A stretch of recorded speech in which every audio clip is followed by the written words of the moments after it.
يا عبادي الذين آمنوا إن أرضي واسعة فإياي فاعبدون كل نفس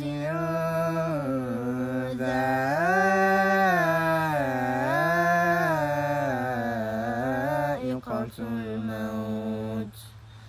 كل نفس ذائقة الموت ثم إلينا ترجعون والذين آمنوا وعملوا الصالحات لنبوئنهم من الجنة غرفا